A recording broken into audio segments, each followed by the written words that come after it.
जैसे वो एकता कपूर है, आप देख रही हैं एकता कपूर को भी। मैं वैसे तो मैं कहना नहीं चाहती हूँ, कोई कुछ भी कपड़े पहने वो उसकी इच्छा है, लेकिन जब कोई देश को तोड़ने की बात करता है तो फिर उसकी ड्रेस पर मुझे कहना पड़ता है कि आप नंगी घूमना चाहती हैं, घूमिए, पूरे देश को नंगा नहीं घूमने देंगे तुम्हारे साथ। और ना ही हमारे देश के खिलाफ आप क्या दिखा रही हैं। मेरा सम्मान, मेरी वर्दी, शेरिन मेरे आर्मी की वर्दी को क्या दिखा रही हो आप उसकी बीवी को। अरे उसकी बीवी का दर्द आप क्या समझोगी। उसकी बीवी का दर्द देखना है तो देखो जो शहीद होकर आता है जब शव उनका, देखो तब। एकता कपूर को कह रही हूं आपके माध्यम से, शेरिन शर्म आनी चाहिए एकता कपूर को।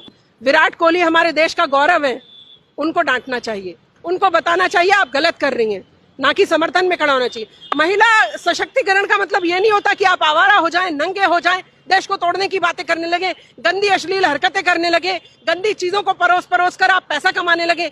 ये सशक्तिकरण नहीं है महिला का। महिला का सशक्तिकरण है शेरिन, महिला का सशक्तिकरण है शबनम खान, महिला का सशक्तिकरण है स्मृति ईरानी, महिला का सशक्तिकरण है मायावती जी, महिला का सशक्तिकरण है सुषमा स्वराज जी। तो ये सशक्तिकरण करिए ना। आप तो देश को गलती राह पर मोड़ दे रही हैं और सारी महिलाओं को उकसाकर गंदगी में झोंकना चाह रही हैं और मेरी आर्मी का अपमान करेंगी ना। नहीं, यहाँ अभी कोरोना खत्म हो या ना हो मुंबई पहुंच जाएंगे हम सब, और उनके घर के बाहर भी धरने पर बैठना आता है हमें।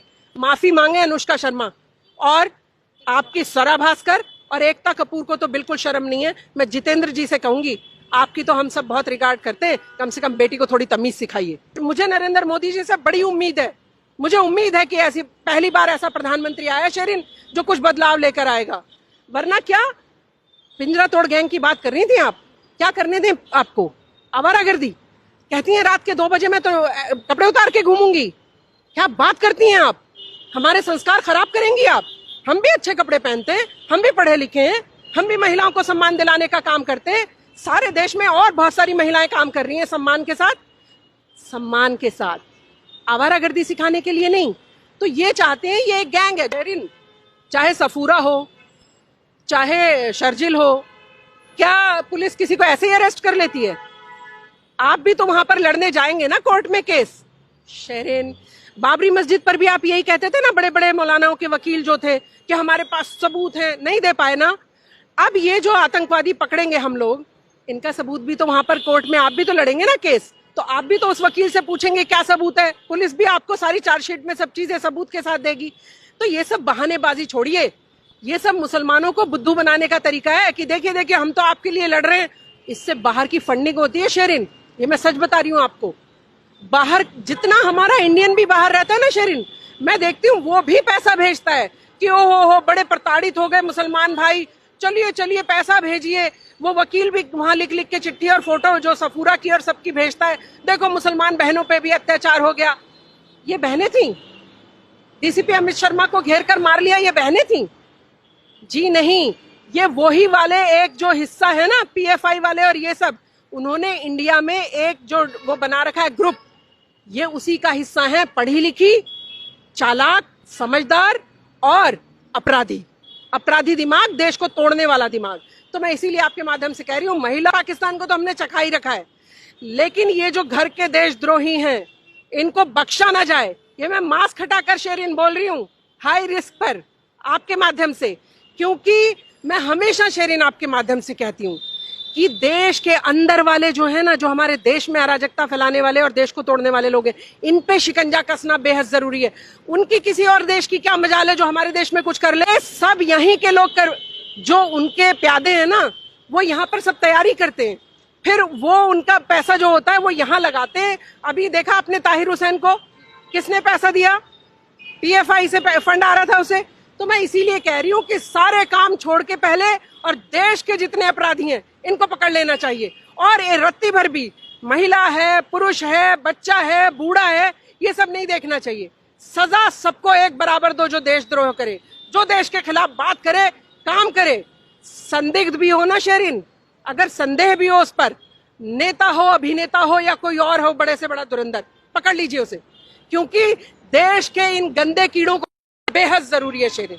ये गंदे कीड़े तभी हमारा देश एक सशक्त भारत जो है असल में सोने की चिड़िया तब बन के उभरेगा शेरिन। पेंडेमिक सिचुएशन में ना पुलिस को सलाम किया जाता है, ना डॉक्टरों के लिए कोई ट्वीट होता, पर ये पिंजरा तोड़ गैंग और ये जेएनयू वाले जरी सर फटाक से बाहर आ जाते हैं। ये कहते हैं कि हमारे निर्दोषों को जेल से बाहर निकालो। कौन से निर्दोष? और ये कहते हैं कि सब याद रखा जाएगा। शेरिन, चाहे सफूरा हो चाहे शर्जिल हो, क्या पुलिस किसी को ऐसे ही अरेस्ट कर लेती है? आप भी तो वहां पर लड़ने जाएंगे ना कोर्ट में केस। शेरिन, बाबरी मस्जिद पर भी आप यही कहते थे ना, बड़े बड़े मौलानाओं के वकील जो थे कि हमारे पास सबूत है, नहीं दे पाए ना। अब ये जो आतंकवादी पकड़ेंगे हम लोग, इनका सबूत भी तो वहां पर कोर्ट में आप भी तो लड़ेंगे ना केस, तो आप भी तो उस वकील से पूछेंगे क्या सबूत है। पुलिस भी आपको सारी चार्जशीट में सब चीजें सबूत के साथ देगी। तो ये सब बहानेबाजी छोड़िए, ये सब मुसलमानों को बुद्धू बनाने का तरीका है कि देखिए देखिए हम तो आपके लिए लड़ रहे हैं। इससे बाहर की फंडिंग होती है शेरिन, ये मैं सच बता रही हूँ आपको। बाहर जितना हमारा इंडियन भी बाहर रहता है ना शेरिन, मैं देखती हूँ वो भी पैसा भेजता है कि ओ हो बड़े प्रताड़ित हो गए मुसलमान भाई, चलिए चलिए पैसा भेजिए। वो वकील भी वहां लिख लिख के चिट्ठी और फोटो जो सफूरा की और सबकी भेजता है, देखो मुसलमान बहनों पे भी अत्याचार हो गया। ये बहनें थी, डीसीपी अमित शर्मा को घेर कर मार लिया, ये बहनें थी? जी नहीं, ये वही वाले एक जो हिस्सा है ना पीएफआई वाले और ये सब, उन्होंने इंडिया में एक जो वो बना रखा है ग्रुप, ये उसी का हिस्सा है। पढ़ी लिखी, चालाक, समझदार और अपराधी दिमाग, देश को तोड़ने वाला दिमाग। तो मैं इसीलिए आपके माध्यम से कह रही हूँ, महिला हो, मैं तो बच्चा भी कह रही हूँ शेरिन, बच्चे से का भी काम लिया जाए, बख्शा ना जाए।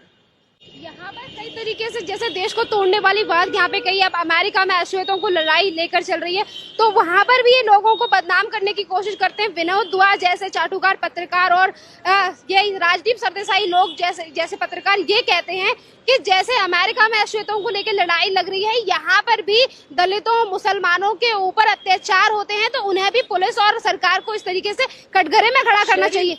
आप मेरे साथ बहुत टाइम से जुड़ी हुई हैं, जो मैं इनके बारे में बताती हूँ, आप देखिए बारीकी से मैं इनको रिसर्च करती हूँ। जो मैं सोचती हूँ कि ये क्या क्या कर सकते हैं, क्या क्या सोच रहे हैं, देखिए आप वही निकलता है। आप देखिए मैंने आपको क्या बताया था कि ये उस जो ब्लैक के साथ हुआ है वहां पर, ये यहाँ पर भी उसको भुनाएंगे। वो भी वहां पर ब्लैक वाले लोगों का किया धरा नहीं है, ऐसा ही एक ग्रुप आईएसआईएस का वहां पर भी है। पूरी दुनिया में काम कर रहे हैं ये लोग। और अभी अगर आपने पढ़ा हो शेरिन, तो इनका एक और खुलासा हुआ है कि ये वाला जिहाद फैलाओ, कोरोना का जिहाद, उसमें मुल्ला साद भी घेरे में आ रहे हैं धीरे धीरे।